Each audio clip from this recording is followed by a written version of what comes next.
Vou ver sua carinha aqui, entre tantas bonitinhas. Muito bom, muito bom. Pessoal, boa noite a todos. É com imensa satisfação e alegria que a gente abre hoje o nosso ciclo de formação, que é parte de um projeto de extensão sobre a produção cultural na Barra Funda e em seus arredores, em diálogo com as escolas de diferentes territórios vizinhos ao Instituto de Artes da Unesp. Então, eu quero agradecer imensamente à Pró-Reitoria de Extensão Universitária, pelo edital. Esse projeto foi contemplado por um edital para professor ingressante. Para quem não me conhece, eu sou o professor Leandro, e eu ingressei no Instituto de Artes, no curso de Artes Visuais, no Departamento de Artes Visuais, em agosto do ano passado. Então, eu sou bem ingressante mesmo. Esse projeto vai acontecer até o final do ano. Ele é constituído por 3 fases. A primeira fase é essa fase de uma formação, com 3 encontros em formato remoto. E aqui eu agradeço às escolas participantes, porque a gente chegou nesse formato exatamente por conta dos diálogos que foram feitos com as escolas ali no mês de janeiro desse ano. Então, para a gente conseguir atender o maior número de pessoas, professores, professoras, colaboradores e colaboradoras, diretores, coordenadores, coordenadoras, e toda a comunidade escolar, assim como discentes e docentes do IA, esse foi o formato mais adequado para esse primeiro momento do projeto. O segundo momento vai ser um mapeamento cultural ao redor dessas 5 escolas, e aí vai ser todo presencial, envolvendo as equipes das escolas, discentes e docentes da graduação e da pós-graduação de artes visuais, de artes cênicas e de música.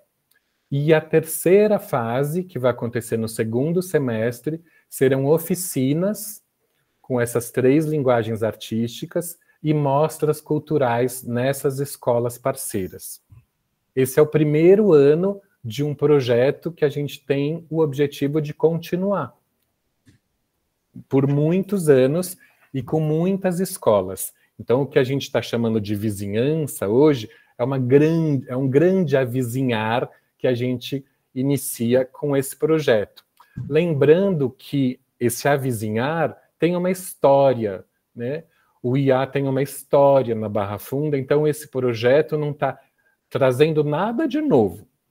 Toda essa relação do IA com as escolas públicas sempre existiu, né? Sobretudo com as licenciaturas, e aqui eu quero agradecer imensamente às professoras que contribuíram para que esse projeto esteja hoje em ação. Então, a professora Luísa Cristóvão, a professora Rita Bedarioli, a professora Andréia Miranda e a professora Denise Raquel. Tá? Sem essas professoras, esse projeto não existiria. Tá? Então, agradeço imensamente às minhas colegas por toda a força e todo o apoio para a gente estar aqui hoje juntos. Palma, eu estou vendo várias palminhas aí, e é um recurso ótimo da gente utilizar agora mesmo.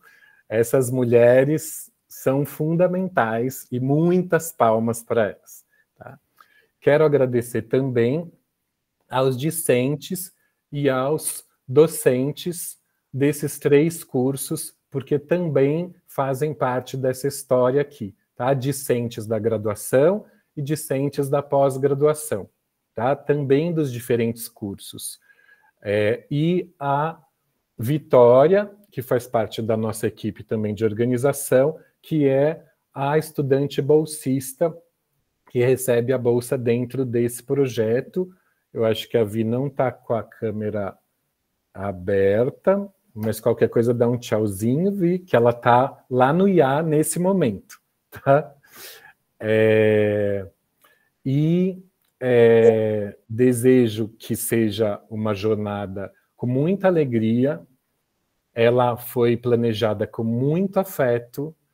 Então, que essas janelas que aqui a gente vê, que elas continuem para ventando tudo que a gente tiver que ventar de mãos dadas nessa roda que pensa os processos de ensino e aprendizagem de arte em diálogo com os territórios, envolvendo a universidade e a escola pública.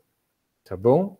Então, dessa maneira, eu convido para a nossa roda, com muita emoção, porque atravessa muitos tempos da minha vida, e se eu também estou no IA hoje, como professor, eu também devo muito a essa professora com quem eu aprendi, e que está ali no centro da minha tese de doutorado, que é a professora Ângela Antunes, do Instituto Paulo Freire, a quem eu agradeço imensamente por ter aceitado o nosso convite e por fazer a abertura desse nosso processo formativo. Então, Ângela, muito obrigado, e eu passo a palavra para você, e a noite é sua, com toda essa roda linda e colorida que eu estou vendo aqui nas nossas telas. Tá bom? Muito obrigado, gente. Nossa, eu que agradeço a cada pessoa aqui presente, as carinhas que eu estou vendo aqui, o encontro, sempre para mim uma alegria ver essa, aqui no Instituto a gente chama de formiguinha atômica, a nossa formiguinha atômica, a Luísa, que a gente conhece há mais de 30 anos, né, e tanto trabalho junto a gente já fez, somos irmãs de sonho, irmãs de utopia, irmãs de sociedade com a qual sonhamos, né? Então, assim, ver também o Arthur, que eu conheci esse ano, que está aqui, foi uma visita aqui ao Instituto Paulo Freire, que muito nos alegrou receber a visita do Arthur aqui no Instituto. Então, quero agradecer ao Leandro pela oportunidade de estar aqui com vocês. Eu estou falando aqui do Centro de Referência Paulo Freire, esse espaço que acolhe o acervo de Paulo Freire.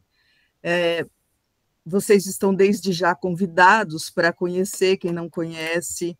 Aqui, eu vou mexer aqui com o computador para mostrar para vocês, tem o acervo de Paulo Freire atrás de mim, a mesa em que Paulo Freire trabalhou, a cadeira. Aqui no centro de referência, a gente acolhe o acervo de Paulo Freire, que tem composto pelas bibliotecas dele, biblioteca que ele constituiu pré-exílio, antes dele ser preso, né, e exilado, e depois a outra biblioteca que ele constituiu durante o exílio, e quando ele voltou ao Brasil até a morte dele.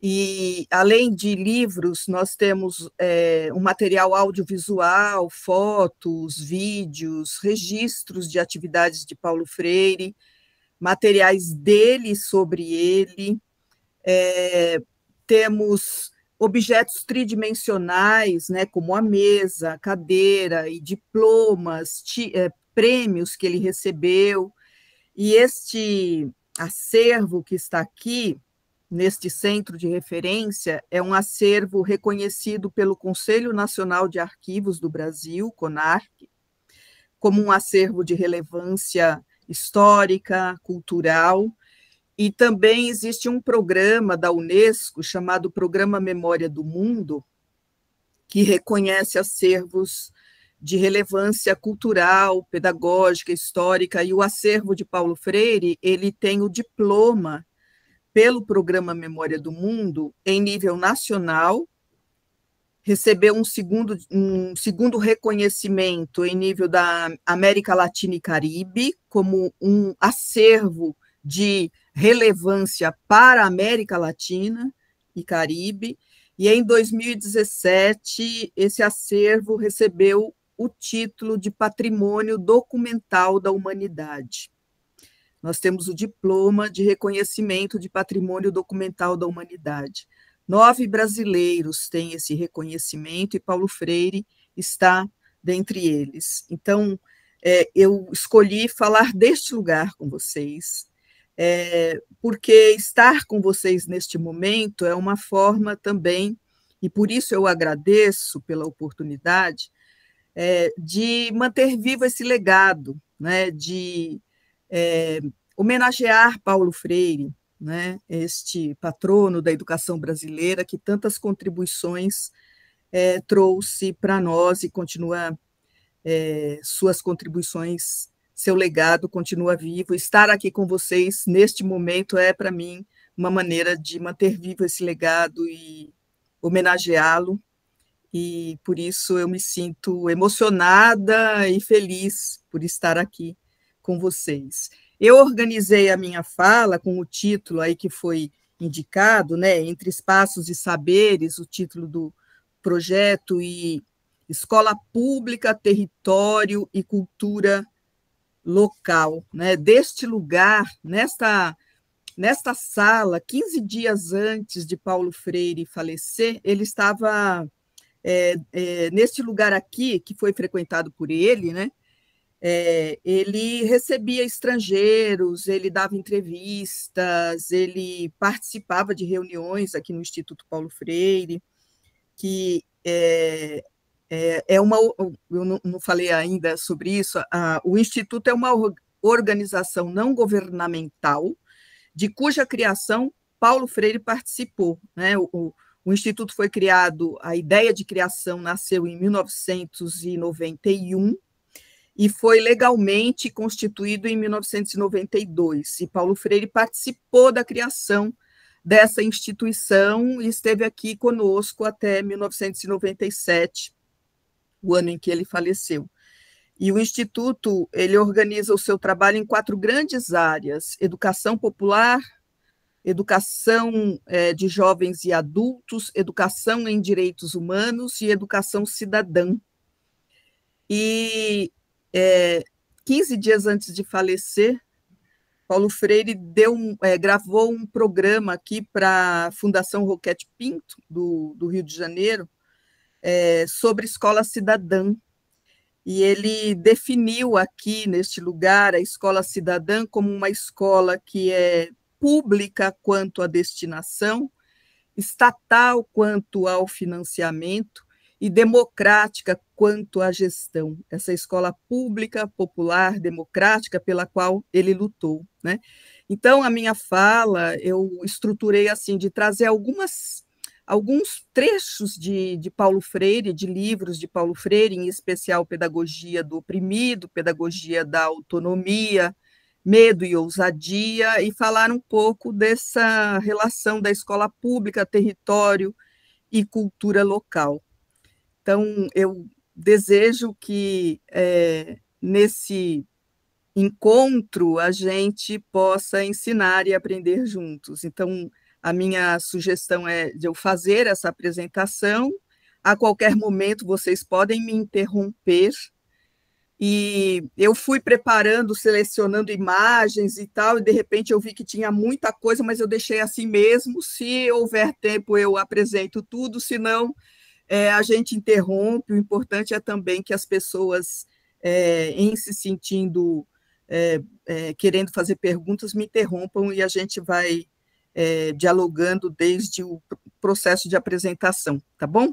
Eu queria dizer também que eu atuei como professora de escola pública durante muitos anos. Eu fui professora da escola da rede estadual de São Paulo e também da rede municipal de São Paulo. Eu escolhi ser professora de escola pública, foi uma decisão muito clara, consciente, era isso que eu queria.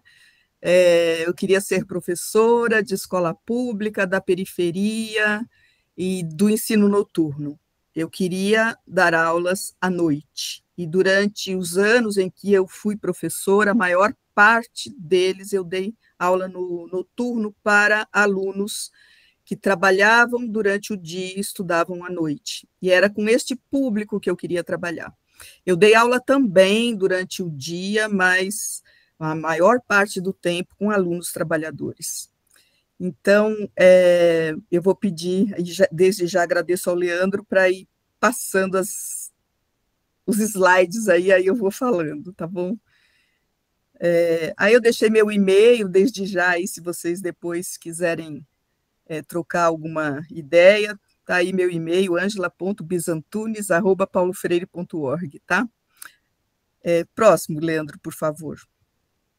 Eu trouxe aí um trechinho do livro Educação na Cidade, em que Paulo Freire deixa muito claro, né, o papel da escola, e ele diz assim: não devemos chamar o povo à escola para receber instruções, postulados, receitas, ameaças, repreensões e punições. Devemos chamar o povo à escola para participar coletivamente da construção de um saber que vai além do saber de pura experiência feito, que leve em conta as suas necessidades e o torne instrumento de luta, possibilitando-lhe transformar-se em sujeito da sua própria história. Eu acho que esse trecho ele é muito significativo, e num dos documentos que nós recebemos, eu estava em sala de aula quando Paulo Freire foi secretário da Educação, eu vivi cada dia daqueles 4 anos daquele governo da Luiza Erundina, e eu vivi intensamente, eu acreditava naquela proposta, e aquilo fez grande sentido para a minha vida, aquele período, e eu agradeço muito pela oportunidade de ter vivido aquele período, porque me acrescentou muito como ser humano e como educadora, ter vivido os princípios daquela política educacional, né, que se concentrava em 4 grandes diretrizes, né, democratizar o acesso e garantir a permanência dos alunos na escola, democratizar a gestão, nova qualidade da educação, uma qualidade social da educação, e a outra diretriz era a educação de jovens e adultos, né, ampliar a oferta também para a educação de jovens e adultos.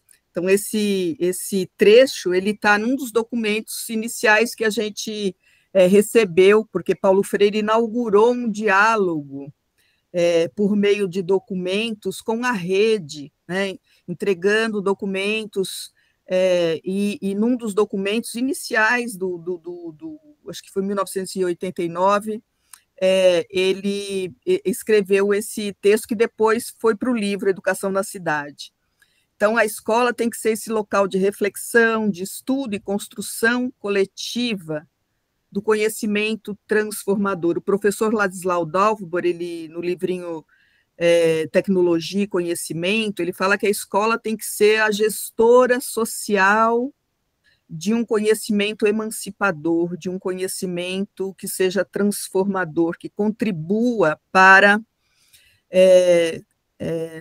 formar seres humanos que sejam capazes de compreender o seu estar sendo no mundo, compreender criticamente o mundo em que estão inseridos, e, em se compreendendo e compreendendo esse mundo, sejam capazes de transformar o mundo e se transformar, né, assumindo-se como sujeitos da história, e não apenas como leitores da história, mas como escritores da história, como sujeitos da história, né? Então, eu trago esse texto, esse pequeno trecho, porque eu entendo que ele traduz o papel da escola, com o qual a gente sonha, né, e concorda. Próximo, Leandro, por favor. Paulo Freire, em Medo e Ousadia, trago esse trecho também porque ele é significativo nessa perspectiva da escola pública, território, né? Ele diz assim: o que eu quero dizer com dicotomia entre ler as palavras e ler o mundo? Minha impressão é que a escola está aumentando a distância entre ler as palavras que lemos e o mundo em que vivemos. A distância entre as palavras que lemos e o mundo em que vivemos. Nessa dicotomia, o mundo da leitura é só o mundo do processo de escolarização. Um mundo fechado, isolado do mundo onde vivemos experiências sobre as quais não lemos. Ao ler palavras, a escola se torna um lugar especial que nos ensina a ler apenas as palavras da escola. e não as palavras da realidade, desse território, né, entendido como não só um espaço físico, mas um espaço onde acontecem relações sociais, relações de poder, interação, construção de sentido, de significado, de vida das pessoas. Então, a escola, ela lê as palavras dela e não lê as palavras desse território, né? O outro mundo, o mundo dos fatos, o mundo da vida, o mundo no qual os eventos estão muito vivos, o mundo das lutas, o mundo da discriminação e da crise econômica, todas essas coisas estão aí, não tem contato algum com os alunos da escola através das palavras que a escola exige que eles leiam. Você pode pensar nessa dicotomia como uma espécie de cultura do silêncio imposta aos estudantes. A leitura da escola mantém silêncio a respeito do mundo da experiência, e o mundo da experiência é silenciado sem seus textos críticos próprios. Então, se nós queremos construir uma educação emancipadora, transformadora, humanizadora, ela não pode silenciar o mundo vivido, ela não pode ler apenas as palavras da escola, é preciso ler as palavras desse território, desse mundo, dessas pessoas, dessas relações, né? Próximo, por favor, Leandro. Aí eu trouxe um exemplo, né, de ao ler palavras, a escola se torna um lugar especial que nos ensina a ler apenas palavras da escola. Eu trouxe um exemplo de cartilha aí, né?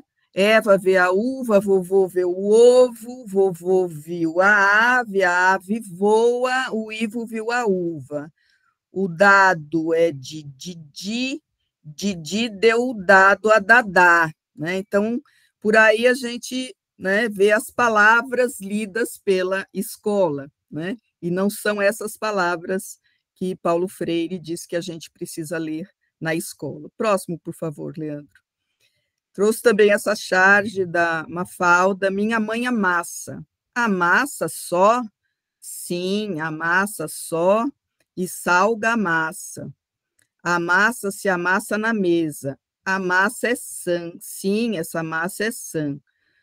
O bom de ir para a escola é que a gente pode ter conversas literárias, né? Então, a charge mostra esse distanciamento, né? Essa palavra com ausência de sentido, né? Que palavras são essas que são lidas e vividas na escola, que a gente se pergunte. A outra ilustração aí mostra, né, esse mundo vivido sendo cortado pela escola, muitas vezes, pelo currículo da escola, pelo que se ensina e aprende na escola.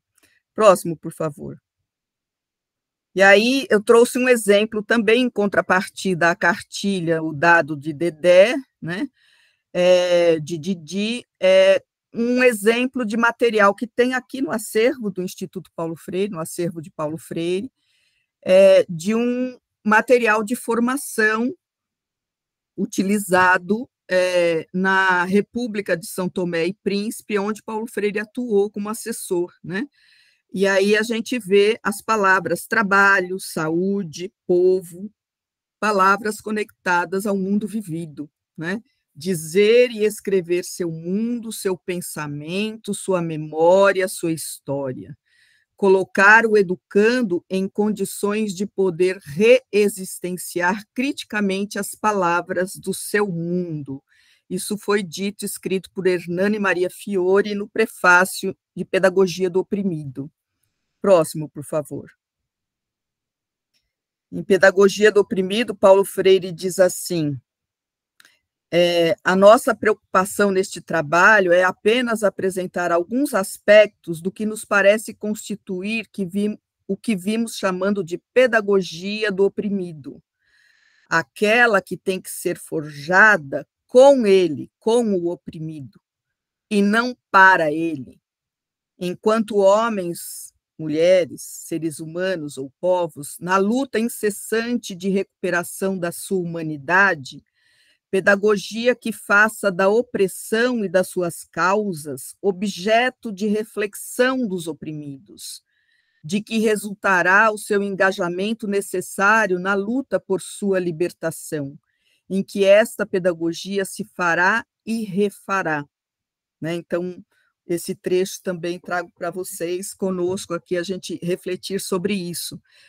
Eu tenho aqui na mesa do Paulo Freire os manuscritos da pedagogia do oprimido, né? E ele dedica, né, a pedagogia do oprimido, ele diz assim, aos esfarrapados do mundo e aos que neles se descobrem, descobrindo-se neles, sofrem com eles, mas, sobretudo, lutam com eles. Então, não basta apenas sofrer, é preciso sofrer, se sentir afetado pela vida do outro, oprimido, né?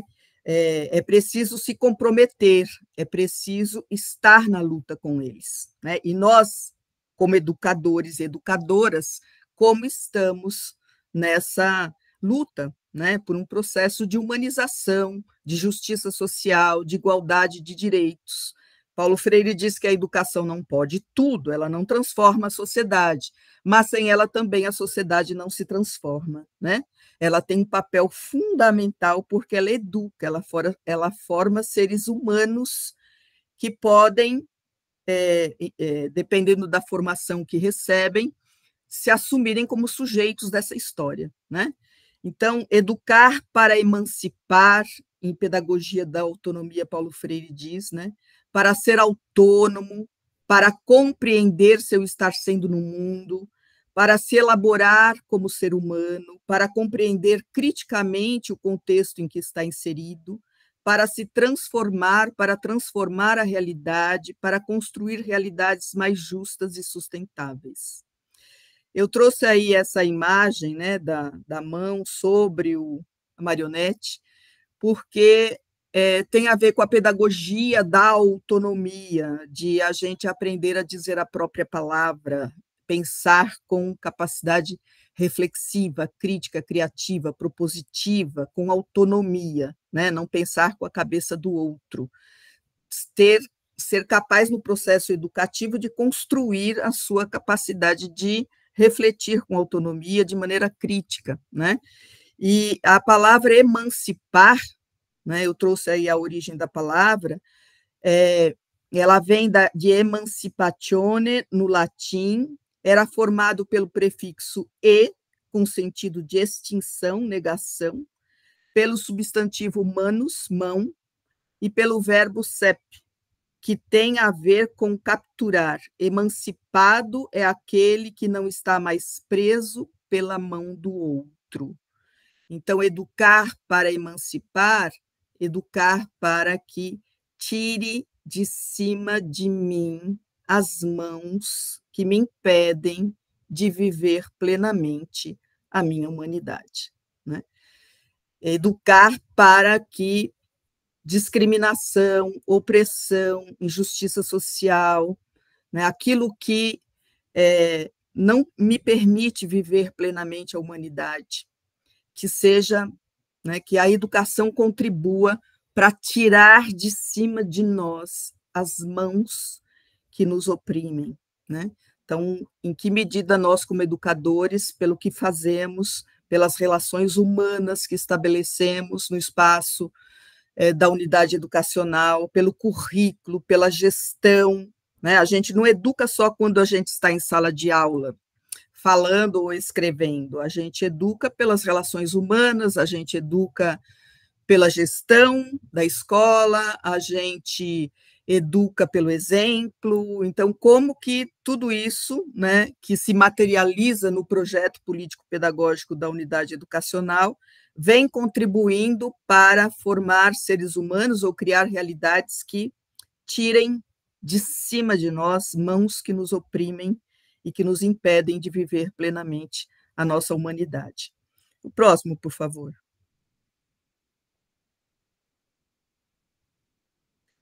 Oprimido não é coisa que se resgata, é sujeito que se deve autoconfigurar responsavelmente, dizer e escrever seu mundo, seu pensamento, sua memória, sua história, colocar o educando em condições de poder reexistenciar criticamente as palavras do seu mundo. Eu trago também aí o trechinho que eu já usei anteriormente, do Hernani Maria Fiore, e ele destaca, assim, nesse trecho do prefácio do Pedagogia do Oprimido, ele pega uma fala de uma alfabetizanda que diz assim: eu gosto de discutir sobre isso porque eu vivo assim. Enquanto vivo, porém, eu não vejo. Agora sim eu observo como vivo. Então, por isso que tem que ser ditas as palavras do mundo vivido, para enxergar o mundo vivido, problematizar esse mundo vivido e reorganizar esse mundo vivido, né? Ao distanciar-se do mundo, constituindo-se na objetividade, surpreende-se ela em sua subjetividade. Reflexão e mundo. Objetividade e subjetividade não se separam. A distância é a condição da presença. Distanciando de seu mundo vivido, problematizando-o, decodificando-o criticamente, o ser humano se descobre como sujeito instaurador de seu mundo, desse mundo de sua existência. Próximo, por favor. Aí só passar exemplos de materiais utilizados em processos de alfabetização na perspectiva freiriana. São materiais que fazem parte aqui do acervo de Paulo Freire, experiências de alfabetização do Programa Nacional de Alfabetização, quando Paulo Freire, né, ele foi coordenador desse Programa Nacional de Alfabetização, e tem materiais aqui no Instituto, no acervo dele, e eu trouxe aí imagens de como os conteúdos, né, numa perspectiva freiriana, estão conectados com o mundo vivido, né? Pode ir só passando, Leandro, só para ter uma ideia aí, ó, favela, trabalho, bicicleta, do Programa Nacional de Alfabetização também, esse do Rio de Janeiro, aqui de Angicos, né, palavras do mundo, cozinha, salina, belota, milho, feira, chique-chique, bil, almofada, máquina, trabalho, barraco, pobreza. Então, são alguns exemplos, né, de materiais utilizados em processos de alfabetização do Programa Nacional de Alfabetização, para ver essa conexão entre mundo vivido e a palavra lida, né, no processo de alfabetização. Para conectar essa escola ao território, né, essa escola pública e que é gestora social de um conhecimento que seja emancipador, é fundamental também entender a concepção de educação numa perspectiva freiriana. E Paulo Freire diz que a educação é um ato político, né? Ela é uma forma de intervenção no mundo. E é um ato político porque pressupõe sempre escolhas, né? Escolhas em relação ao currículo, escolha em relação às relações humanas, o que é que predomina na escola ao longo de cada ano letivo, né? Que tipo de relação humana, de mando e subordinação, eu penso e você executa, ou é uma construção coletiva de um saber que seja que seja significativo à vida das pessoas, né? Eu me lembro de uma tese de doutorado da professora Marília Espósito, faz muito tempo que eu li, mas, se eu não estou equivocada, ela pesquisou sobre os movimentos populares em luta pela escola pública na zona leste de São Paulo. E o título da tese é A Ilusão Fecunda. E ela mostra na pesquisa que a comunidade iludida com a ideia de ter acesso à educação permite a ascensão social. Luta por é motivado também por isso, pela luta pela escola pública, né? Se organizam, se articulam, vão para a Câmara Municipal, para a Assembleia Legislativa, lutam para que o filho seja matriculado, para ter escola para o filho estudar.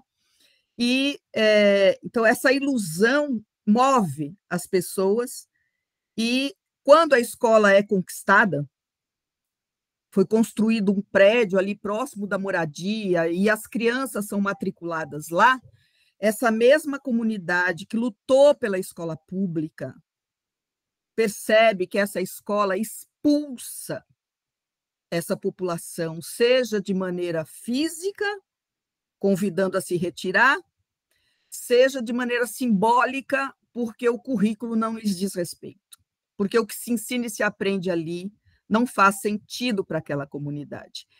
E aí a ilusão é fecunda, porque eles percebem que mais do que lutar por um prédio, mais do que ter acesso a uma carteira e cadeira, lousa, é preciso, né, não só matricular o corpo, mas matricular a vida. A ilusão é fecunda porque eles percebem que não basta lutar por um prédio, é preciso lutar por um projeto político, pedagógico, que faça sentido, que vá ao encontro, que contemple no seu projeto o projeto de vida dessas pessoas. Então, esse currículo não pode ser indiferente à vida dessas pessoas. E eles são convidados a não se conectar com essa escola, porque ela não tem um currículo que dialoga com com essa comunidade, com essa população que está ali na escola, né? E a gente vê, né, quantas escolas vazias de sentido para aqueles que a frequentam, né? Então, é preciso que a educação esteja em seu conteúdo, em seus programas, em seus métodos, adaptado ao fim que se persegue. Permitir ao homem, ao ser humano, chegar a ser sujeito, construir-se como pessoa, transformar o mundo, estabelecer com os outros homens, outros seres humanos, relações de reciprocidade, fazer a cultura e a história, uma educação que liberte, que não adapte, domestique ou subjugue. Isso está em Pedagogia da Esperança. Então, entender que o ser humano, uma escola que compreenda, uma educação que contribua para formar esse ser humano que se reconhece como sujeito histórico, condicionado, mas não determinado. Somos seres condicionados, mas assim fomos, assim estamos sendo, não necessariamente amanhã seremos como estamos sendo. A história é tempo de possibilidade, o ser humano se reelabora, né? E educar para perceber isso, para ser capaz de fazer isso, né? Entender esse ser humano como sujeito histórico, como sujeito que é capaz de criar novas realidades, né? Então, nós, enquanto educadores, temos que permanentemente nos perguntar que tipo de ser humano, para viver em que sociedade, né? O nosso trabalho está comprometido com que mundo, né? Paulo Freire nos ensina que não há projeto de educação dissociado de projeto de mundo, né? Se queremos viver num mundo de justiça social, de igualdade de direitos, de vida digna para todos, sustentável, o que fazemos como educadores não pode estar desconectado desse mundo. Dependendo da forma como realizamos a educação, a gente se distancia desse mundo com o qual sonhamos, né? Então, é preciso que haja uma conexão entre a nossa prática, coerência entre a nossa prática e o mundo com o qual sonhamos, né? E aí, essa educação não pode ser indiferente à vida dessas pessoas com as quais a gente convive, que a gente educa, né? Próximo, por favor. Agora eu vou passar de maneira mais acelerada, porque senão não dá tempo da gente fazer o diálogo aqui.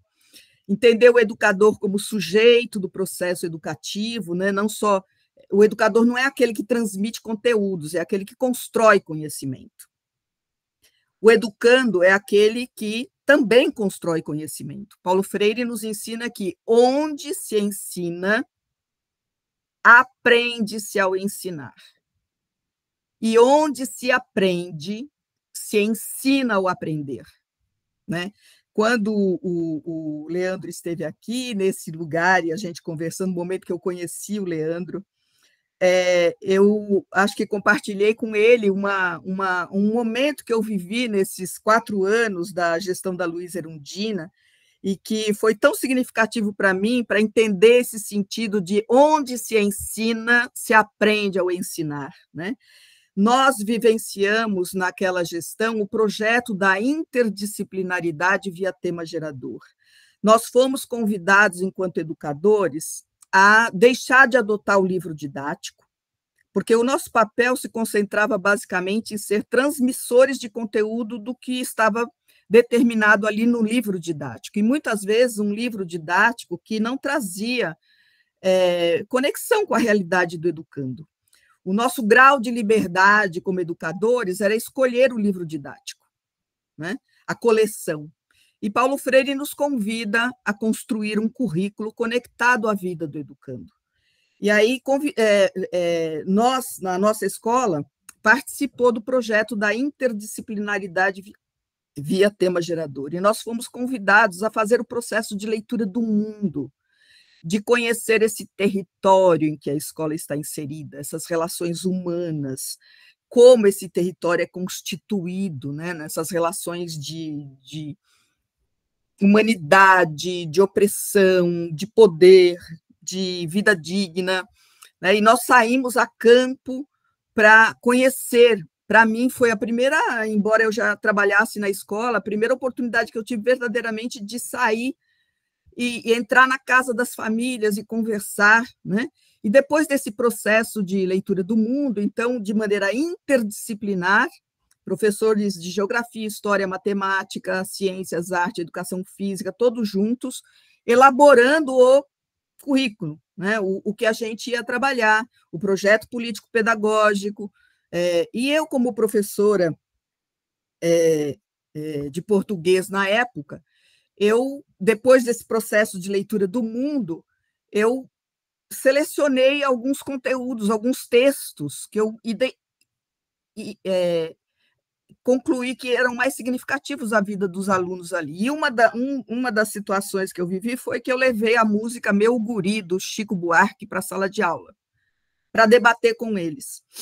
E eu datilografei, mimeografei, gravei numa fita cassete a música, e eu toda feliz, construtora do conhecimento, muito empolgada com aquela perspectiva.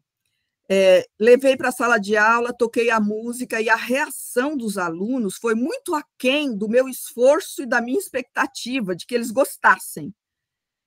E eu manifestei a minha insatisfação. Falei, poxa, gente, eu datilografei isso aqui, mimeografei, gravei, trouxe o aparelho de som no braço, porque a escola não tinha na época. E aí vocês ficam com essa cara de indiferença, e eles assim, música chata, professora. E eu, oi? Música chata. Falei, gente, é Chico Buarque. E eles, daí? Falei, Chico Buarque. Que Chico Buarque, professora? Falei, você não conhece Chico Buarque? Nunca ouvimos falar de Chico Buarque. Eu fiquei indignada, assim, como assim? Em que mundo vocês vivem que vocês não conhecem o Chico Buarque? A gente não conhece o Chico Buarque. E vocês conhecem o quê? Gente, era 1989, 90. Pela primeira vez eu ouvi falar no grupo Os Racionais. Quando eu perguntei, o que é que vocês escutam? E eles disseram, Os Racionais. E eu caí, né? Eu disse assim, Racionais? Quem são os Racionais? Nunca ouvi falar dos Racionais. E eles me devolveram a pergunta. Em que mundo a senhora vive, professora? Aí eu deve ser bem longe do de vocês, né? Porque vocês não conhecem o Chico, eu não conheço os Racionais. Aí eu perguntei, né? Quem são os Racionais? Nunca ouvi falar, assim, nunca. Onde eles tocam? Tocam o quê? Pânico na Zona Sul, professor. Tem que ouvir Pânico na Zona Sul. Nunca ouvi Pânico na Zona Sul. Toca onde? Não é na Globo, não, tá, professora? Aí eu sei, então não sei onde é que é. Tem que ir lá para onde a gente vai, a senhora vai ouvir. Aí eu, na conversa, assim, descobri que, conversando com eles, Eles me disseram que para comprar os discos dos Racionais precisava ir na Galeria 24 de Maio, no subsolo da galeria, a Galeria do Rock, ali tinha os discos dos Racionais. Eu não falei nada para eles, mas no final de semana seguinte eu fui à galeria e eu localizei o lugar que eles haviam comentado e eu comecei a pedir informações para o atendente ali da loja. E ele começou a me mostrar os discos dos Racionais, e aí eu perguntei se tinha o disco que tinha o Pânico na Zona Sul, a música, e ele foi me apresentando. Aí eu comprei 3 discos, e quando eu peguei o disco, eu tirei o disco e não tinha as letras. Aí eu falei, nossa, mas cadê o encarte com as letras? Ele disse, não, professor. Não, ele não sabia que eu era professora ainda. Ele falou assim, não tem encarte, não, é muito caro botar isso aí, o disco só vem o disco mesmo. Eu falei, puxa, mas eu queria as letras. Aí ele falou assim, mas por que você queria as letras? Eu falei, olha, é que eu queria, eu sou professora, eu queria trabalhar com os meus alunos essa letra, Pânico na Zona Sul. Aí o atendente na loja mesmo, ele falou, olha, gente, tinha outros rapazes ali ouvindo, ele falou assim, ela é professora, ela vai trabalhar, ela disse que vai trabalhar música com os alunos, vamos ajudar ela, e sair dali da loja com umas 3, 4, 5 letras, que aí o próprio atendente organizou, conhecia a galera ali, e eles sabiam a música e tiraram a letra para mim, me entregaram, saí sem encarte, mas saí com umas 4 letras da. Cheguei em casa, datilografei Pânico na Zona Sul, mimeografei, levei para a sala de aula e eu entreguei as folhas viradas, né? Falei, não vejam ainda o texto, só quando todo mundo receber e eu colocar a música. Aí eles assim, Chico Buarque, professora? Eu falei, espera um pouquinho. Aí quando todo mundo recebeu e eu botei Pânico na Zona Sul, aquela classe fervilhou, né? Aqueles alunos queriam me ensinar até dançar, eu falei, menos, né? Que também aí não dá, né? Que não consigo nem movimentar o corpo. Aí trabalhamos Pânico na Zona Sul, debatemos Pânico na Zona Sul, e eu perguntando para eles por que Pânico na Zona Sul é significativo para vocês? O que é que a letra diz que tem a ver com vocês? E aí fomos no debate ali, passamos umas 2 aulas debatendo, e tocando e cantando, e uma outra interação em sala de aula, e depois eu os convidei, falei, olha, gente, Paulo Freire, que é o secretário da Educação, ele diz que onde a gente ensina, a gente aprende ao ensinar. E eu não conhecia os Racionais, e eu aprendi com vocês. E eu gostaria que vocês agora, né? Eu aprendi com vocês, eu fui lá, eu comprei o disco, eu ouvi, eu debati com vocês, eu gostaria que vocês conhecessem o Chico Buarque também, né? Porque o meu guri dialoga com Pânico na Zona Sul, né? Então vamos fazer esse diálogo. Aí eles se abriram para esse diálogo com o Chico Buarque, né? E depois o Paulo Freire fez naquela gestão, houve uma iniciativa chamada Repensando a Escola, um projeto Repensando a Escola. E quando eu fiquei sabendo da existência desse projeto, eu entrei em contato com na época era Núcleo de Ação Educativa, né? NAI, que hoje é Diretoria Regional de Educação, e eu perguntei informações sobre isso, aí eles falaram, mas a programação já tá fechada e tal. Eu falei, puxa, mas na nossa escola a gente debateu os Racionais, seria muito bom se eles fossem lá também e tal e tal. Aí consegui encaixar a nossa escola para os Racionais irem até a escola, e eu disse aos alunos, eu falei, sabe quem vem aqui? Aí eles, quem? Eu falei, o Mano Brown, os Racionais. E eles, nunca, professora, que eles vêm na escola. Eles vêm, gente, venham que eles virão. E eles foram, e foi uma explosão na escola, assim, como havia essa comunicação entre o que o grupo tinha para dizer e aquele público que estava ali, né? Então, foi um momento assim de muito aprendizado, de construção de sentidos para a escola e para aquela comunidade, né? Então, Paulo Freire diz, não há docência sem discência, né? Então, assim, em algum momento, há momentos em que somos docentes, mas também discentes. E o discente também é docente, porque nos educa com as suas questões, com as suas perguntas, com as suas dúvidas, com a sua modo de ver o mundo, com a sua realidade, né? Então, é fundamental, né, para a escola se abrir ao território, ela entender, né, que ela precisa estar conectada com esse mundo, né? Próximo, por favor, Leandro. Aí é só mostrar aí como que a perspectiva da educação bancária, né, de que Paulo Freire fala, né, que vê a realidade como algo parado, estático, compartimentado, bem comportado, e o que pretendem os opressores é transformar a mentalidade dos oprimidos e não a realidade. É transformar a mentalidade, não a realidade, né? E não a situação que os oprime. A realidade deve ser objeto de estudo e significado dos conteúdos. A escola deve buscar conteúdos significativos com vistas a explicar melhor a realidade concreta. Então, entender a realidade como dinâmica, construção social e histórica. Assim foi, assim está sendo, não necessariamente assim será, depende da nossa capacidade de problematizar essa realidade, refletir, se articular, organizar e transformar essa realidade. Conhecimento não é estático, ele pode ser recriado, reinventado. Conteúdo, ele não tem um fim em si mesmo, numa perspectiva freiriana, né? Possui importância enquanto explicitadores, desveladores de uma realidade em que se pode intervir. Né? Currículo, a ampliação do conceito de currículo, instrumento de organização e ação da escola. Extrapola a mera função transmissora de conteúdos e recoloca a discussão de o que, por quê, quem, como, em favor de quem, em favor de quê, contra quem. É o instrumento básico de que a escola dispõe para organizar a sua ação transformadora.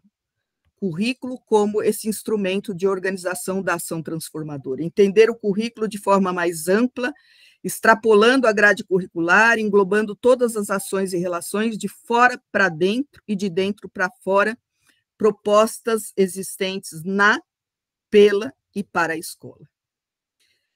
E aí eu vou acelerar um pouquinho, Leandro, senão não dá. E um dos caminhos, né, da gente se apropriar desse território, numa perspectiva freiriana, é o que Paulo Freire chama de leitura do mundo, né? Dessa aproximação crítica do contexto em que a escola está inserida e de conhecer mais profundamente os educandos, os sujeitos, né, com os quais a gente trabalha. E pode passar, Leandro, depois, se der tempo, eu volto nessa questão. Então, Paulo Freire diz assim: daí que, para esta concepção de educação como prática da liberdade, a sua dialogicidade comece não quando o educador educando se encontra com educandos educadores em sua situação pedagógica, mas começa antes, quando aquele se pergunta em torno do que vai dialogar em sala de aula. Esta inquietação em torno do conteúdo do diálogo é a inquietação em torno do conteúdo programático da educação. Para o educador educando, dialógico, problematizador, o conteúdo programático da educação não é uma doação ou uma imposição, um conjunto de informes a ser depositado nos educandos, mas a devolução organizada, sistematizada e acrescentada ao povo daqueles elementos que este lhe entregou de forma inestruturada. Então, daí a importância da leitura do mundo, de como a gente se aproxima desse território, se aproxima desse contexto, conhece o conhecimento dos educandos. E como fazer a leitura do mundo, né?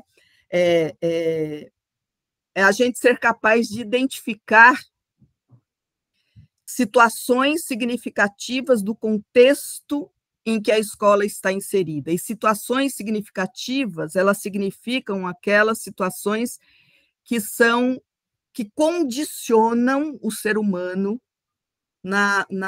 que os coloca em situações limite que não permitem a sua emancipação, a sua transformação. Então, a gente identificar por meio do processo de leitura do mundo essas situações significativas e elas se tornarem objeto de reflexão, de problematização e de transformação, né? Então, escola pública, território e cultura local, por meio da leitura do mundo, a gente identificar no território as potencialidades individuais. Próximo, por favor. Porque, assim, não é só para identificar o que há de deficiência, mas de potencialidade também, né? As potencialidades institucionais. Próximo, por favor. Os espaços no entorno da escola, né? Um campo de futebol, uma quadra, alguma coisa que seja, aí permita uma interação com esse território, né? Potencialidades individuais, potencialidades institucionais, fontes de informação. É necessário superar a concepção de que o conhecimento seja apenas informação. O conhecimento resulta da organização de informações em redes de significados. E essas redes de significados, elas se constroem nessa aproximação com esse contexto, com esses sujeitos, que juntos vão construir sentidos e significados para essa educação. Próximo, por favor.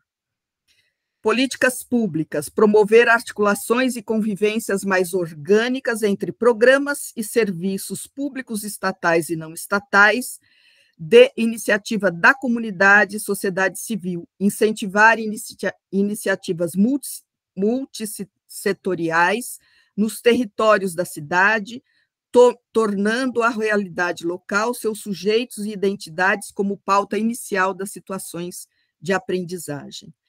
E aí vou passar rapidamente as imagens. Assim, aqui no Instituto a gente desenvolveu uma metodologia de leitura do mundo que a gente chama Festa da Escola Cidadã, porque inicialmente nesses 34 anos de existência do Instituto, nós fazíamos a leitura do mundo mais por meio de questionários, de entrevistas, de observação, e a gente passou a adotar a Festa da Escola Cidadã como uma forma de captar esse território, captar essas relações, captar essa realidade e contribuir para o currículo. Então, captar na leitura do mundo a dimensão ambiental, social, cultural, econômica, política, por meio da festa da escola cidadã. Manifestar o mundo vivido por meio da dança, do teatro, do cinema, da música, da poesia, da fotografia, da escultura, da pintura, porque existem coisas que são ditas e mostradas não só pela palavra lida ou escrita ou dita, né? Então, pode ir passando, aí são exemplos as fotos que virão agora, são fotos, a maioria delas de trabalhos feitos pelo Instituto Paulo Freire em momentos de festa da Escola Cidadã como metodologia de leitura do mundo. Aí, por exemplo, tá na faixa lá, Escola Cidadã em Ação, foi um momento de leitura do mundo que a gente realizou a festa para captar as situações significativas do contexto em que os educandos e essas escolas estavam inseridas. Então, a gente pode fazer essa leitura do mundo por meio de questionários, de observação, mas também por meio de manifestações artístico-culturais que a comunidade vai revelando para a gente como essa realidade é vivida. Pode ir passando, Leandro, por favor. Então, por meio de uma mostra de fotografias, mostrar a realidade vivida sob o olhar desses diferentes sujeitos, né? Paulo Freire diz que a leitura do mundo não é a leitura do educador sobre o educando, sobre o mundo do educando. A leitura do mundo é a leitura das leituras do mundo, né? Tem um livro do Leonardo Boff que diz: a cabeça pensa a partir de onde os pés pisam, né? Então, os nossos pés pisam em lugares diferentes e a cabeça pensa a partir desses lugares. E na leitura do mundo, a gente captar essas diferentes visões de mundo, esse mundo vivido por esses diferentes sujeitos, nesses diferentes espaços, né? Então, por meio de vídeos, pode ir passando, por meio de filmes, cinema na escola, depoimentos de moradores antigos na escola, apresentações de dança com temáticas relevantes para aquela realidade, marchas pela cidadania, peças de teatro, exposições de artesanato, coisas construídas pela própria comunidade, painéis, tudo isso, a maior parte dessas fotos, maquetes, foram de experiências do Instituto Paulo Freire, mas não são todas, algumas eu tirei para mostrar o que poderia ser feito, que na nossa festa não foi, nas nossas festas. Varal de poesias, instalações, fazer pesquisas e estimular os alunos a apresentarem essas pesquisas sobre diferentes dimensões da realidade. E aí é um pouquinho de fotos da escola onde eu trabalhava, no período em que Paulo Freire estava à frente da Secretaria da Educação, né? Essa escola fica na periferia da Zona Leste, e esse muro que está aí é o muro da escola. E aí vocês percebem um pouco o contexto em que a gente estava inserido e como nós, como projeto da interdisciplinaridade via tema gerador, passamos a botar esse mundo vivido no currículo, né? Mas só para vocês terem uma ideia do contexto, né? O bairro que temos, né? Onde a escola está inserida, o trabalho que foi feito, né? Os nossos alunos vinham desse lugar de vida aí, né? Próximo, por favor, vai passando, aí é o muro da escola, da escola para as casinhas, passava por esse córrego com esgoto a céu aberto, né? Aí a gente convidou as famílias para virem para o conselho de escola, participar do projeto, e nem todo... Volta só um pouquinho, por favor, Leandro. A gente, num primeiro momento, não conseguia trazer a comunidade para a escola. E aí a gente passou a frequentar as casas das famílias para dialogar com eles sobre educação. Essa de camiseta cor-de-rosa aí sou eu, junto com uma aluna, com a mãe, debatendo ali problemas da escola. Nós fomos estimulados a penetrar nessa realidade, né? Próximo, por favor. Aí a gente debatendo com a comunidade na lavanderia de uma casa, os papeizinhos expostos ali, e a gente foi debatendo sobre educação, o sentido da educação, que estávamos ali construindo no projeto político-pedagógico. Pode ir passando rapidinho. Aí são os alunos, eu estou ali no meio junto com os alunos, a gente construindo o conselho de escola, o Grêmio Estudantil. Próximo, por favor. Aí nós organizamos uma grande exposição, nós começamos a ter um questionamento da comunidade, das famílias, que chegaram assim para a gente, dizendo assim, olha, nós estamos em abril, maio, e antes o meu filho, em maio, já tinha ocupado 5 partes do caderno universitário de matéria, agora tem menos, a qualidade da educação está diminuindo, né? Então, essa educação não está ficando muito boa. E aí, o pai, porque tinha menos coisas escritas, já estava achando que estava diminuindo a qualidade da educação. E nós chamamos as famílias para um grande debate na escola sobre o sentido daquilo que a gente estava construindo, debater sobre o que é conhecimento, como é que se constrói conhecimento, por que tinha diálogo na sala de aula. E nós fomos fazendo esse movimento com eles também, né? E aí nós resolvemos organizar no bairro uma exposição do trabalho que estava sendo feito em sala de aula. E aí são fotos desse momento que a gente chamou a comunidade para conhecer o que estava sendo feito em sala de aula, né? Nós fizemos uma grande exposição, e nem foi na escola. Um dos pais tinha uma padaria, que tinha um salão, e ele falou que poderia ser a exposição no salão, na garagem, na verdade, da casa dele, e aí a gente fez toda a exposição na garagem, saímos da escola, e tudo que estava sendo feito foi aberto à população, para a população conhecer e a gente debater sobre o conhecimento que estava sendo construído em sala de aula. Pode ir passando, Leandro. E em sala de aula, nós adotamos também, para cada conteúdo trabalhado, uma metodologia que ela sinteticamente se resume nesses 3 siglas aí, EROCAC: estudo da realidade, organização do conhecimento, aplicação do conhecimento. Então, a gente fazia o processo de leitura do mundo, conhecer o conhecimento do educando para cada temática trabalhada em sala de aula, escutar primeiro, ouvir primeiro, e, a partir do conhecimento trazido pelo educando, papel do professor ampliar esse conhecimento, organizar esse conhecimento, problematizar essa realidade e aplicar esse conhecimento. Ler o mundo não para constatar o mundo, mas ler o mundo para transformar o mundo. Então, a aplicação do conhecimento tinha a ver com a gente pensar perspectivas de transformação dessa realidade. Então, em lugar do professor, com tradições fortemente doadoras, o coordenador de debates. Em lugar de aula discursiva, o diálogo. Em lugar de aluno com tradições passivas, o participante de grupo. Né?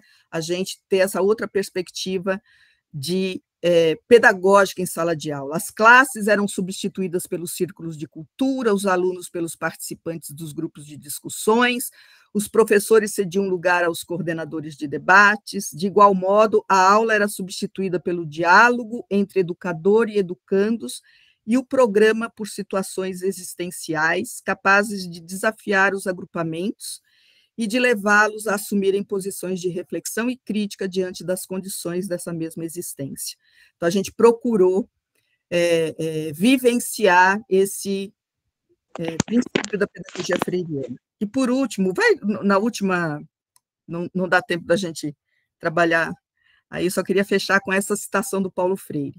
Ele afirma que uma das tarefas mais importantes da prática educativo-crítica é propiciar as condições em que os educandos, em suas relações uns com os outros e todos com o educador ou a educadora, ensaiam a experiência profunda de assumir-se. Assumir-se como ser social e histórico, como ser pensante, comunicante, transformador, criador, realizador de sonhos. E naquele período em que Paulo Freire foi secretário da Educação, na nossa escola, com o projeto da Inter, nós tivemos oportunidade de nos assumir, né, como sujeitos do processo educativo, e foi isso que eu escolhi para compartilhar com vocês nesse diálogo. Peço desculpas aí por ter me alongado e abro para os depoimentos, perguntas, dúvidas. Muito obrigada.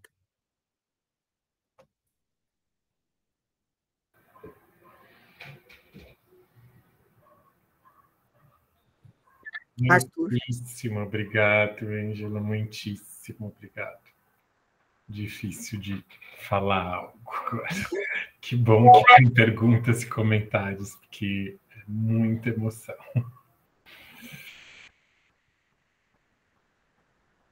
Obrigada, gente. Obrigada. Alguma dúvida, alguma pergunta?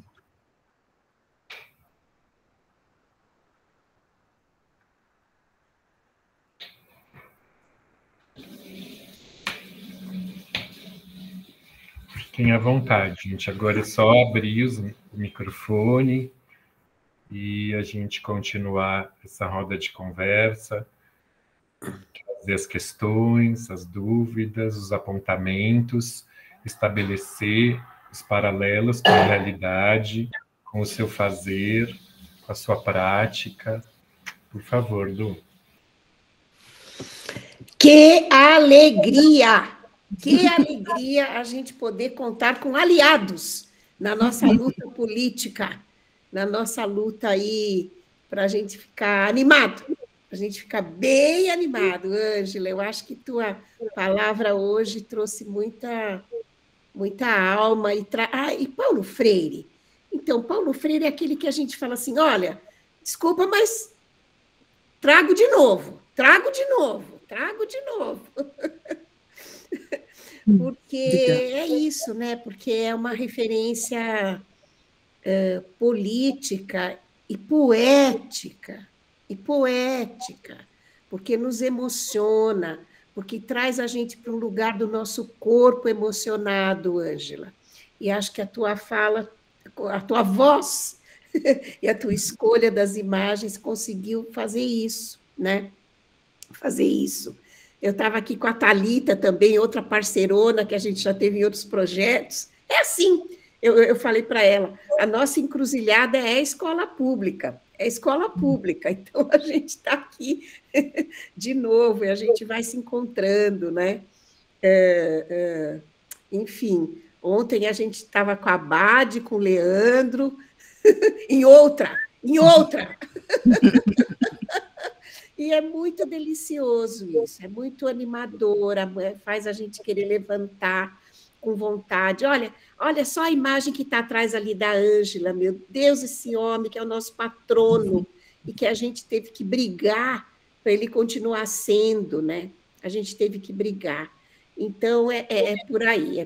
Você, Ângela, inspirou demais a minha fala da semana que vem. Você já me puxou aqui umas nervuras para eu ficar bem motivada e tendo história para contar tão ancorada nessas referências, sabe? Eu acho que abrir o projeto com essa referência, né? Com a imagem de emancipação que eu amei que você trouxe. Né? Eu amei. Então, é isso, só para registrar aqui a felicidade. Obrigada, é recíproca de te ver aqui, ver vocês. Essa questão da emancipação, né? Eu me lembrei também de nesses inúmeros projetos do Instituto, num dos projetos de educação de jovens e adultos, uma aluna, né? Ela procurou a professora dizendo, uma senhora já, né, com quase 70 anos, pela primeira vez teve a oportunidade de se matricular num curso de alfabetização, né? E ela chegou para a professora e disse assim, eu estou me matriculando, mas talvez eu não participe, porque o meu marido não quer. E ele disse que imagina que eu tenho que aprender agora com 70 anos, né? Que eu já vivi tudo que eu tinha para viver, e por que eu vou para a escola agora? Mas eu quero vir para a escola aprender a ler, que eu quero ler para os meus netos, eu quero ler histórias para os meus netos, quero ler para mim. Mas ele acha que isso é desnecessário, então eu estou me matriculando, mas eu não sei se eu vou conseguir vir. E eu queria que a senhora entendesse, assim, me matriculasse, eu vou fazer um esforço bem grande para aparecer na escola e tal, né? E aí a professora falou, não, tudo bem, faça, e a gente vai... Ela falou, talvez eu chegue atrasada. Não, tudo bem, venha, vai dar certo, e tal, a professora estimulando. E aí ela contou que o marido foi muito resistente, mas acabou sendo convencido, e ele disse assim, tá bom, você vai para a aula, mas é assim, ó, eu tenho que chegar, a janta tem que estar pronta, a casa limpa, tudo pronto e tal, e só depois que eu chegar é que você vai para a aula. Ela falou, tá bom. E aí ele chegava atrasado, demorava para chegar, para ela perder a aula. E no começo ela foi avisando a professora, eu vou chegar atrasada porque ele está fazendo isso, para eu chegar, para eu desistir, mas eu não vou desistir, vou chegar sempre, se eu tiver que chegar atrasada, eu vou chegar atrasada, mas eu vou chegar. E assim foi, passou um mês de aula, passaram 2 meses de aula, no 3º mês de aula ela chegou no horário. Aí a professora perguntou assim, nossa, que maravilha, você chegando antes da aula, nem começou ainda. Ela falou, agora eu já sei ler alguma coisa, já sei escrever, e eu deixei um recadinho lá em casa. Ah, é? O que você deixou? Ela falou, eu peguei o papel, escrevi uma palavrinha lá e vim para a aula. E o que você escreveu? Eu escrevi F-U-I, fui. Fui para a aula, cheguei no horário. Então, assim, como é que a educação, né, vai trabalhando, vai problematizando, e a pessoa renascendo, né,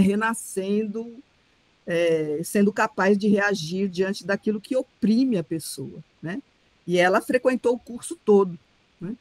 Numa outra situação, a aluna que era frequente deixou de frequentar e a professora foi atrás dela, falou, puxa, por que você desistiu, você não está vindo à aula? Ela falou, é que eu tenho, meu pai é idoso, tem 85 anos, e ele está ficando deprimido com a minha ausência à noite. E aí eu não quero deixar meu pai sozinho, somos só eu e ele. Eu trabalho durante o dia, à noite estou indo para a aula e ele está ficando muito sozinho. Então, eu prefiro desistir da escola, mas não deixar o meu pai sozinho, que ele está ficando triste. Aí ela falou assim, mas o seu pai não gostaria de ir para a escola junto com você? Leva ele para a escola. Ai, mas lá não tem uma cadeira boa. Não, a gente arranja uma cadeira, uma poltroninha para ele, a gente dá um jeito e tal. E a professora foi atrás de uma cadeirinha mais confortável, e o pai concordou de ir com ela para a aula e passou a frequentar. Não como aluno, para fazer companhia. E aí houve um momento que a professora perguntou assim, o que está escrito aqui? Vocês são capazes de ler e tal? E aí ele, o pai dela, falou, lua, para surpresa de toda a classe. Ele falou, lua. E aí a professora, mas que beleza, você realmente leu lua. E ele disse assim, professora, eu estou aprendendo também a ler. E eu não só estou aprendendo a ler, mas vindo aqui para cá, eu estou voltando a sonhar. Eu já não sonhava mais. Eu estou voltando a sonhar. Eu sonho em coisas que eu ainda posso fazer. E estar aqui com vocês, convivendo com vocês, ouvindo vocês, eu me sinto vivo, alegre. E eu quero continuar, se vocês me deixarem, eu quero ser um aluno agora para aprender também. E ele acabou sendo matriculado na turma e se alfabetizou junto com a filha, né? Então, como a gente, né, nesses processos, a gente pode contribuir para ressignificar as vidas, né? Para dar sentido à vida, né? Então, a educação nessa perspectiva humanizadora, emancipadora, transformadora.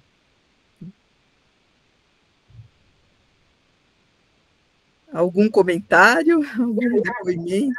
Ângela, o professor China, que é da Escola Estadual Raul Cortez, ele precisou sair, ele deixou uma mensagem. Escreveu, pessoal, vou precisar me desconectar por conta de um outro compromisso logo mais. Porém, quero muito agradecer. Ângela, muito obrigado pela fala potente e por nos reapresentar tantas jornadas que nos conectam a tudo que Paulo Freire trouxe sobre educação e a escola pública. Mais uma vez, agradeço demais pela oportunidade de estar aqui e nos reencontramos na próxima semana. Boa noite a todos. Muito obrigada, muito obrigada.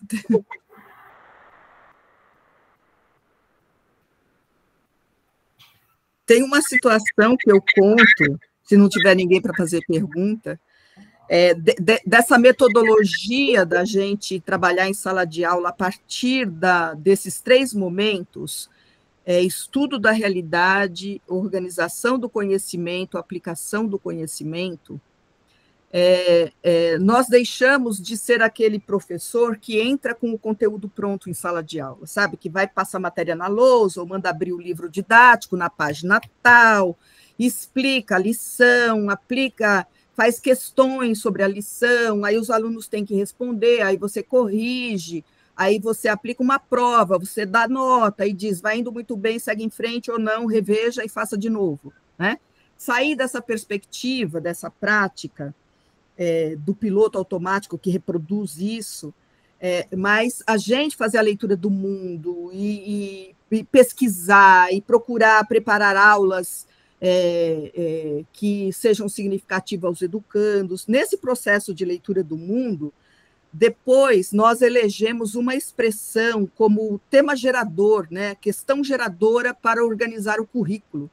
E a partir do que a gente muito escutou na leitura do mundo, que eram expressões, nós fomos visitar a Igreja Católica, o terreiro de Umbanda, o mutirão da casa própria, que na época da Luísa Erundina estava sendo construído lá, e conhecer o contexto ali, a gente ouviu muito coisas do tipo assim, eu vivo assim porque eu não estudei, eu desisti da escola, eu não frequentei a escola. E aí, então, agora eu sofro as consequências do que eu fiz no passado, né? Ou frases do tipo, a vida quis assim, Deus quis assim. E era nas falas das famílias e tal, uma realidade que nos era apresentada como se aquilo fosse escolha deles. Não havia uma percepção de que aquela realidade, a maioria da comunidade ali era vinda do Nordeste, né? Saíram do Nordeste em busca de melhores condições de vida e não encontraram essas melhores condições de vida. Moravam ali naquelas casas precárias, né? Sem asfalto, esgoto a céu aberto, desemprego, analfabetismo, e cada um tem a vida que merece, eles diziam. E a gente resolveu problematizar essa realidade e escolhemos a expressão entre viver e existir. E todas as áreas do conhecimento problematizaram essa realidade, né? Geografia e história, a partir do que identificamos na leitura do mundo. E aí a professora de ciências, que ia trabalhar seres vivos, ela, em vez de ter essa prática de trazer o conteúdo pronto para a sala de aula, foi nessa metodologia, EROCAC. Conheça o conhecimento do educando sobre a temática. E ela foi perguntando para a classe. Nós vamos trabalhar seres vivos. E eu gostaria de saber o que são seres vivos. Que vocês me definissem seres vivos. E os alunos ficaram mudos e ela disse, a gente não sabe definir, professora. Vocês sabem dar exemplos? Sim. Então, deem exemplos. Eu vou anotando na lousa e vocês vão anotando no caderno. Gato, galinha, pato, macaco, bananeira, limoeiro. Era uma sala de 5º ano. E aí, de repente, uma aluna falou carro. E o impulso da professora foi de dizer carro não é ser vivo, mas nessa metodologia de perguntar, ela perguntou para a classe, e aí, gente, carro é ser vivo? E, para surpresa dela, várias crianças levantaram a mão, dizendo que era ser vivo. E aí deu o sinal, acabou a aula, e ela estimulando a curiosidade epistemológica e mostrando para os alunos que conhecimento não se constrói só em sala de aula, ela falou, olha, vocês vão pesquisar o que são seres vivos, se carro é ser vivo, que na aula que vem a gente vai continuar essa discussão, tá bom? E aí, na aula seguinte, ela perguntou para os alunos, e aí, vocês pesquisaram? E aí um aluno disse assim, professora, na rua onde eu moro, tem uma oficina mecânica. Eu estava passando lá, lembrei da pesquisa, falei, puxa, a professora falou para a gente pesquisar se carro é ser vivo, e né, professor, o mecânico, ele desmonta o carro todo e monta. Ele é a pessoa que sabe se carro é ser vivo ou não. Eu fui lá perguntar. Tá. E como é que foi? Aí ele disse que é ser vivo, sim. E a professora tomou um choque, falou, meu Deus, é melhor trabalhar com livro didático, tem tudo pronto, assim, mas como assim é ser vivo? Não, ele explicou, ela perguntou, né? Explicou, ele falou que o carro ele tem uma força motriz, tem movimento, sai do lugar, tudo que tem movimento tem vida, né, professora? Tem vida. E o aluno fez assim, tipo assim, professora, ele é mecânico, você não é, né? Ele tem bastante conhecimento de carro, tipo assim, palavra final, né? E aí ela falou, alguém mais fez pesquisa? Aí um aluno falou assim, eu não tenho um livro em casa, não, mas eu perguntei para o meu pai. E o que o seu pai disse? Meu pai disse assim, não, de jeito nenhum que carro é ser vivo. Carro não é ser vivo. E o seu pai explicou por que ele acha que carro não é ser vivo? Ele falou que carro não é ser vivo porque carro não tem vida própria. Aí uma criança espontaneamente já logo falou, puxa, então nós não somos seres vivos. Aí a professora já quase saiu correndo da classe, né? Falou, meu Deus do céu, isso aqui eu estou perdendo o controle dessa situação, porque como assim? O outro acha que carro é ser vivo. Agora nem nós somos seres vivos. E por que nós não somos seres vivos? Ué, professora, porque se ser vivo é que tem vida própria, nós não temos vida própria. A gente depende do padeiro, do sapateiro, do açougueiro, da costureira. Temos vida própria, não, dependendo do outro. Então, a gente não é ser vivo. E aí ela resolveu perguntar para a criança que havia afirmado na aula anterior que carro era ser vivo. Ela falou, você que afirmou que carro é ser vivo, por que você acha que carro é ser vivo?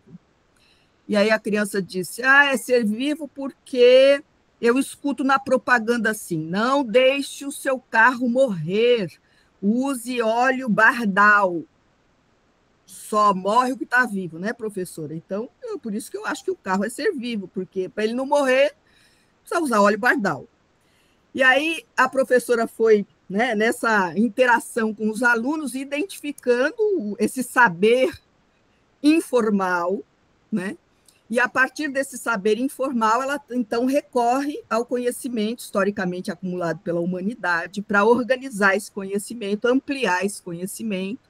E ela falou, vamos lá ver o que a ciência diz, né? Ser vivo nasce, cresce, se reproduz, morre. Aí ela foi trabalhando e falou, vamos ver se encaixa nisso. E aí trabalhar também linguagem figurada, né? Não deixe seu carro morrer, né? Então, como numa interação, né?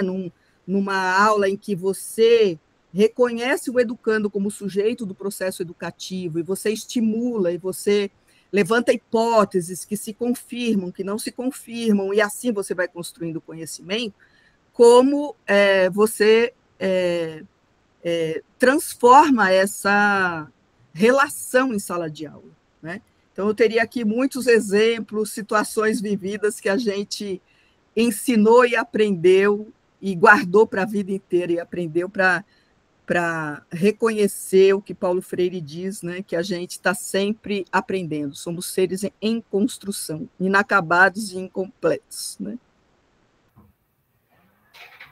Querida, a Fernanda escreveu aqui no chat, professora Ângela, agradeço pelo compartilhar de suas experiências. Sou professora de Geografia na única escola estadual de ensino noturno do centro de São Paulo. A única também que tem a EJA, e a única que tem o projeto Transcidadania em parceria com a Secretaria Municipal de Direitos Humanos da Prefeitura, atendendo o público trans. Uma resistência pela continuidade do espaço, mas precisamos muito de divulgação para que continuemos nosso trabalho. Fernanda. Parabéns pelo trabalho. Muito bom. Com essa mensagem da Fernanda, que traz potência e nos convoca para somar a essa luta, quero mais uma vez agradecer a você, Ângela, imensamente.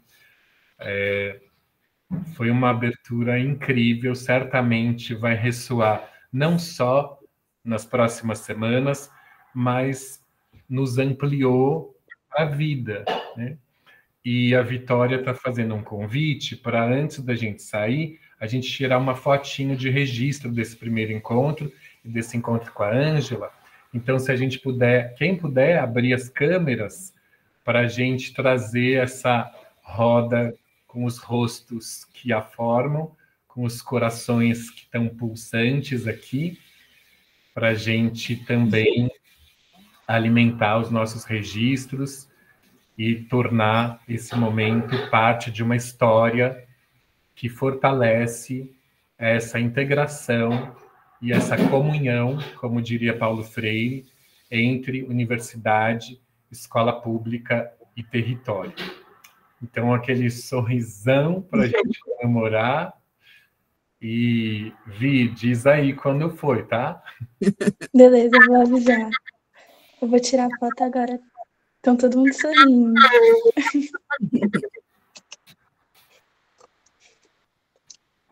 Prontinho. Obrigado, querida. Quero agradecer imensamente. O Rafael também escreveu. Muitíssimo obrigado. Parabenizo pelo trabalho de todos. Sou diretor da Fidelino. Faço minhas as palavras da professora Fernanda. E o Fidelino fica na Santa Cecília, tá? E o Lucas Abrão, estudante do IA, escreveu: muito obrigado pela exposição e os relatos, Ângela. Foi muito bom mergulhar nas ideias de Paulo Freire e ver suas aplicações. Muito obrigado mais uma vez pelo projeto. Obrigado, Lucas. E obrigado mais uma vez a todas, todos, todos vocês que disponibilizaram esse tempo, essa 1h30, nessa vida corrida que a gente tem, para estar aqui conversando e a gente aprendendo e a gente dando as mãos com a Ângela, com Paulo Freire e com essa causa que é exatamente esse fortalecimento das pontes entre escola pública, universidade e território. A semana que vem a gente vai estar aqui novamente nesse mesmo espaço que a gente constrói virtualmente às 19 horas com a professora Luísa, com o grupo de pesquisa que ela lidera e com a professora Denise Raquel, tá? Então, não percam mais um encontro nosso. Certamente a gente vai continuar se alargando, aprendendo, trocando, ensinando e fortalecendo esse movimento que a gente tanto tem lutado para manter em pé dentro da escola pública, dentro dos territórios, dentro da universidade e fora de todos esses espaços. É desse lugar onde dentro e fora constroem possibilidade de sonho e sonho no lugar de transformação de realidades, por uma realidade mais justa com todos. Muito obrigado, uma ótima... Obrigada, Leandro, obrigada por você, pela oportunidade de estar aqui com vocês, encontrar a Luísa, encontrar o Arthur, que esteve aqui conosco, e eu reitero o convite um dia que vocês queiram conhecer aqui o Centro de Referência. A gente pede para agendar, porque precisa organizar aqui o recebimento das pessoas e tal, o acolhimento, mas todos são bem-vindos, bem-vindas, bem-vindos aqui neste lugar. E a gente se fortalece, se energiza nesses encontros. E, Leandro, parabéns pelo trabalho. Eu tive a oportunidade de conhecer o Leandro num contexto assim, aqui no Instituto, um ser humano que impacta a vida da gente, e eu agradeço pela oportunidade de ter conhecido. E a nossa Luísa, querida, amiga de tantas jornadas e de tantos anos. Gente, cada um de vocês, muito obrigada pela oportunidade de estar com vocês. Obrigado. Gente, se alguém ficou ou surgirem questões, ou também colocações, contribuições, escreve para a gente e a gente também compartilha. Vocês ficaram com o e-mail da Ângela ali no começo, mas se alguém não anotou, também só escrever para a gente, que a gente compartilha o e-mail da Ângela, para também essas colocações, essas perguntas, que porventura não deu tempo delas serem compartilhadas hoje, porque tem o espaço da reflexão, né, para a gente encaminhar mesmo e para a gente continuar essa roda e marcar outras conversas. O Arthur escreveu aqui: é incrível, é bem tranquilo de ir da Barra Funda e preenche totalmente o coração e a alma. A Mônica Xavier deseja uma boa noite a todos. A professora Andréia, gratidão. O Rafael, obrigado pela oportunidade e ver duas ex-coordenadoras pedagógicas da Fidelino, Daniela e Johnny, agora em outras funções e atribuições. Muito feliz e parabéns a todos. A Renata agradece, obrigada, e a Jaqueline, obrigada pelo encontro, encheu meu coração de esperança. Assim, a gente conclui o nosso encontro de hoje. Uma ótima noite de quinta-feira, uma excelente semana para vocês todos, e a gente se encontra quinta-feira que vem aqui. O Osmar também escreveu agora. Muito obrigado, porque o professor Osmar é da Escola Estadual Alarico Silveira, na Barra Funda. Ele escreveu: maravilhoso ver tantos projetos, tantas experiências enriquecedoras. Nós, professores da escola pública, compartilhamos desses princípios e toda a construção com nossos alunos marcam a vida de cada um. Muito obrigado, Osmar. Muito obrigada. Tchau, gente, então. Muito obrigada. Obrigada mesmo. Tchau, tchau. Muito obrigada, gente. Tchau. Obrigada. Obrigada. Boa noite para todo mundo, viu? Boa noite. Obrigada. Tchau, boa noite. Obrigado. Tchau, boa noite, gente. Tchau, Gratidão. boa noite. Boa noite.